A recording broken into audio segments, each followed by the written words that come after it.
SeaWorld is keeping a close eye on a killer whale blamed for killing a trainer. In a heart-stopping moment at Blue Horizon, Neptune, the star orca, turns from performer to predator, attacking its trainer in front of a stunned audience.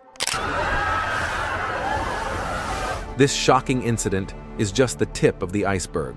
Across the globe, some few other orcas have broken script, turning trained routines into dangerous confrontations.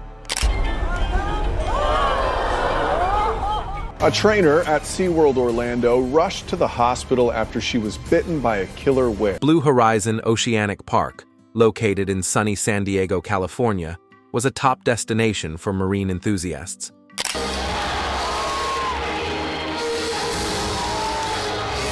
It was very popular for its famous orca performances. The park featured state-of-the-art aquariums, dolphin encounters, and a colorful coral reef exhibit. But the true heart of the park was Neptune, a colossal 20 feet long, 10,000-pound male orca. His shows drew thousands of visitors each week, making him the park's biggest star and a key source of revenue.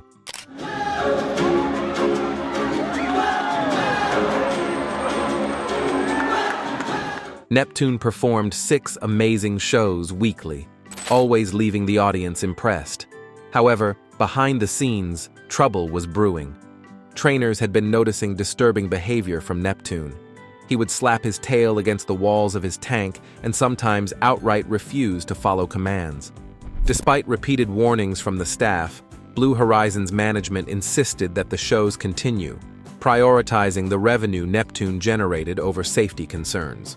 Among Neptune's handlers was Ellington, a 27-year-old marine biologist who had worked tirelessly to become his primary trainer. Growing up along the rugged coastline of Oregon, Maris developed a deep passion for marine life. After earning her degree, she joined Blue Horizon. Maris was proud of her bond with Neptune, and so she brushed off concerns about his erratic behavior, confident she could handle him.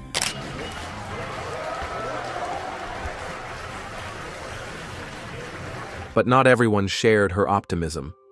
A senior trainer had raised serious concerns months earlier, citing Neptune's growing aggression and isolation.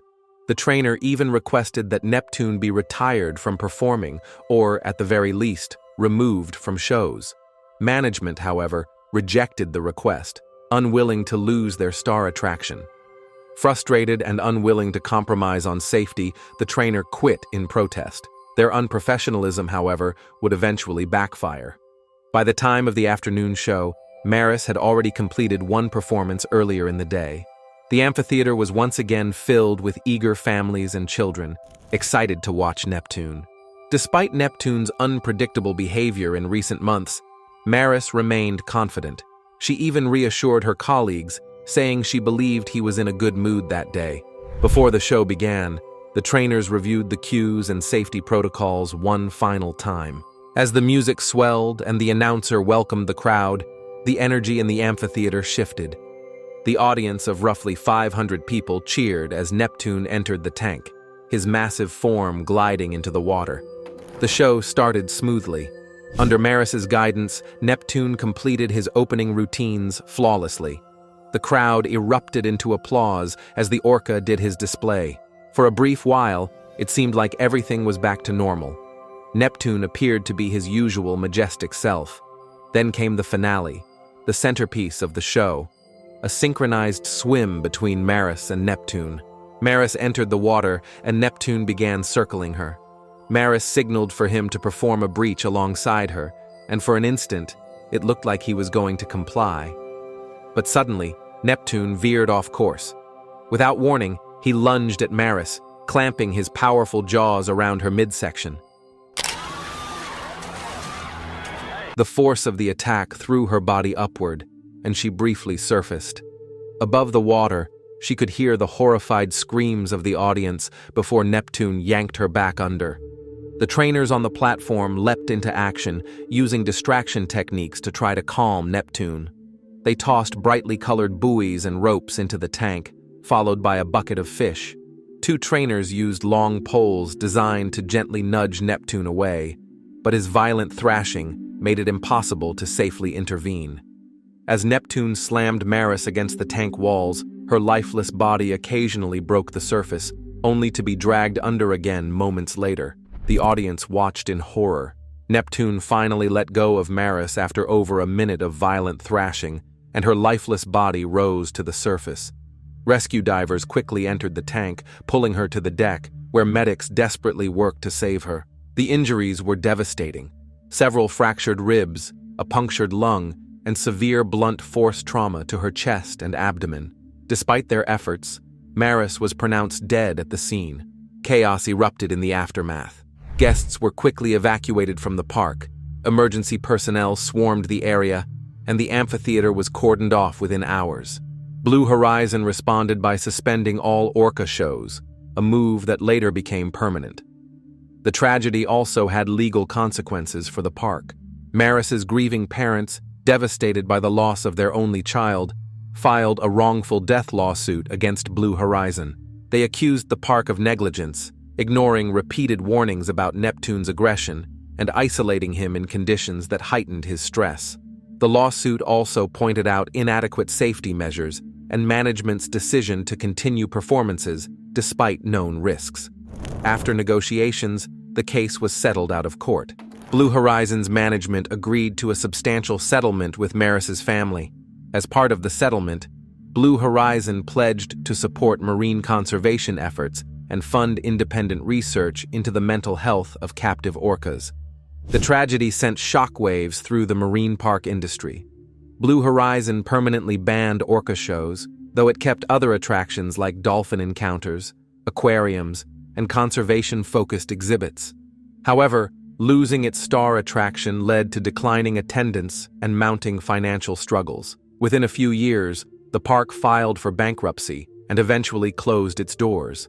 Neptune was relocated to a marine sanctuary in British Columbia, where he could live in a more natural and less stressful environment. But Neptune isn't the only killer whale who was a victim of captivity, leading to irreversible tragedy. In July 2012, there was a troubling incident involving Shuka, a female orca who was on a breeding loan to Six Flags Discovery Kingdom. She was originally from Marineland in France. During a show, Shuka suddenly lunged out of the water, and in doing so, she threw her trainer several feet forward. This unexpected and aggressive behavior caught everyone off guard. Shuka didn't stop there. She repeatedly lunged her trainer into the water. The whole incident was captured on video by an audience member who was watching the show, and the footage was very concerning. Many critics of marine parks have suggested that Shuka's behavior might have been caused by her lack of companionship. Before this incident, Shuka had a companion, a bottlenose dolphin named Merlin. However, Merlin was later moved to a different area of the park, leaving Shuka without a companion. Some animal experts and activists believe that the lack of a companion may have contributed to Shuka's frustration and aggression, as orcas are highly social animals and often form strong bonds with others. After this incident, Shuka was transferred to SeaWorld San Diego. Number 2. Annette Eckes and Shamu. On April 20th, 1971, Annette Eckes, a secretary at SeaWorld, was convinced to participate in a publicity stunt involving the park's main attraction, a 10-year-old female orca named Shamu. The stunt was part of an event designed to draw attention to the park in San Diego, California. Eckes was encouraged to ride on Shamu's back as a part of the show. Everything seemed fine at first, but as the ride was coming to an end, something went terribly wrong. Without warning, Shamu suddenly threw Eckes off her back. When she fell into the water, the orca grabbed hold of her leg and began pushing her through the pool. The situation became very dangerous, as Eckes was trapped in the orca's grip.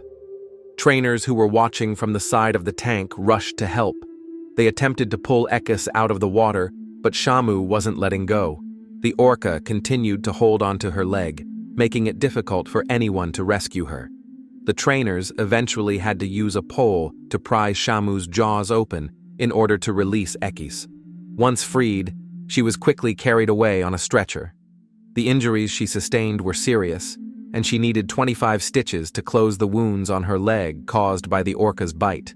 After the incident, Ellington decided to take legal action and they sued SeaWorld for the injury. However, despite the seriousness of the event, the court later overturned the monetary award she was granted on appeal, and she never got the compensation she had hoped for. On November 29, 2006, a serious and frightening incident took place at SeaWorld San Diego. Kasatka, one of the park's 7 orcas, grabbed her trainer, Ken Peters, by the foot during an evening show at Shamu Stadium. The orca's grip was so strong that she dragged Peters to the bottom of the tank multiple times. The audience could do nothing but watch in shock as this situation unfolded before them. For about 9 minutes, Kasatka kept Peters submerged in the water, refusing to let go.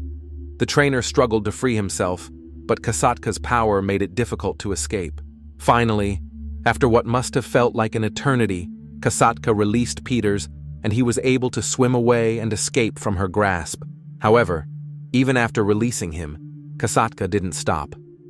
She followed Peters as he tried to get away, and she proceeded to move over a netted barrier in an attempt to reach him again. This incident was not the first time Kasatka had shown aggressive behavior toward Ken Peters.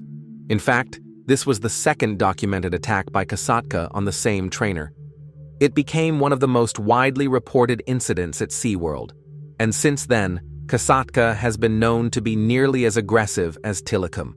Over the years, it has become obvious that captive animals in general pose a serious threat to humans, including trainers and staff. These animals are powerful and intelligent, however, their behavior can be unpredictable, especially when confined in unnatural environments. It all just comes down to one conclusion: the wild belong only in the wild. Thank you for watching.